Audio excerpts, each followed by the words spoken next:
Syukron kasiran, terima kasih masih bersama kami di Syiar Madrasah Ramadan. Dan adik-adik pemirsa di rumah, sudah siap ya untuk belajar hari ini?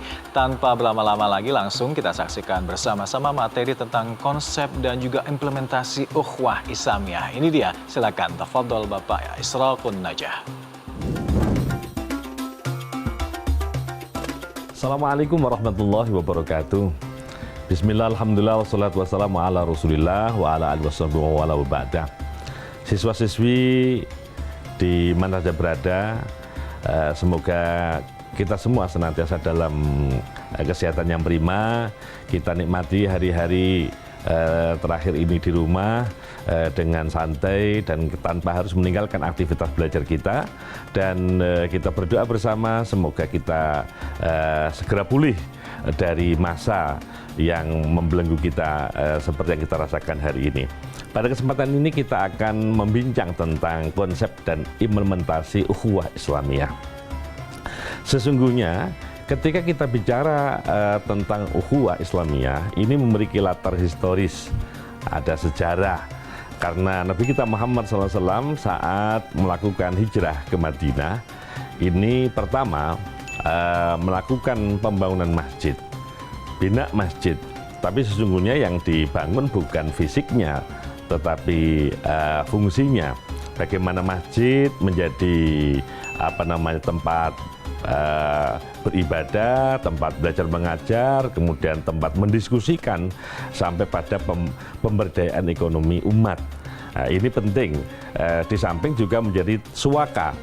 Bayangkan mereka yang datang dari Makkah ke Madinah, mereka tidak ada saudara, tidak ada bekal yang cukup, maka mereka ditampung di masjid itu.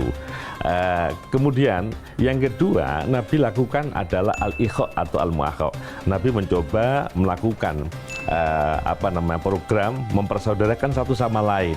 Ini niatnya bagaimana komunitas muhajirin yang datang dari Makkah ke Madinah ini bisa asuh oleh komunitas Ansor yang memang mereka survive dari sisi ekonomi dan yang lain, sampai mereka punya kemandirian secara ekonomi.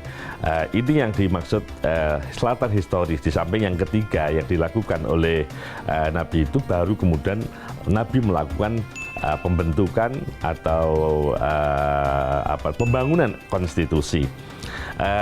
Artinya bahwa bagaimana kemudian menyatukan satu suku dengan suku lain, kemudian melakukan perjanjian-perjanjian damai dengan bangsa-bangsa lain, itu dilakukan setelah pembinaan mental spiritual umat, kemudian setelah ekonomi umat ini terberdayakan, dan baru kemudian ekspansi ke wilayah-wilayah yang lain. Program yang pertama ini ya, seperti yang kita tahu, ada keberhasilan yang kemudian disebut dengan tauhidul ilah. Masyarakat Arab waktu itu punya pemahaman teologis yang politeis, meyakini banyak Tuhan, diinformasikan lebih dari 360-an Tuhan. Dan dalam waktu yang singkat, masyarakat Arab sampai hari ini kita bisa lihat mereka meyakini satu Tuhan. Kemudian yang kedua, ketika Nabi membangun jalinan persaudaraan ini yang kemudian dikenal dengan tauhidul ukhuwah. Nabi mempersatukan siapapun, dimanapun, dengan perbedaan apapun. Perbedaan ras, perbedaan suku, perbedaan apapun bahasa, mereka dipersatukan atas nama agama. Dan yang ketiga adalah tauhidul hukumah. Wilayah Nabi dan sebagaimana diceritakan dalam Al-Quran, betapa satu suku, satu kabilah dengan yang lain ini tidak bisa didamaikan. Tetapi dalam waktu yang relatif singkat, 23 tahun kurang lebih, masyarakat Arab, kemudian semenanjung Afrika, kemudian kawasan negara-negara Balkan hari ini dan Asia Tengah, semua menyerahkan kepemimpinannya kepada Nabi kita Muhammad SAW. Terkhusus kita bincang tentang ukhuwah Islamiyah terkait dengan tauhidul ukhuwah tadi itu, maka kita akan bincang pada kesempatan dan segmen berikutnya.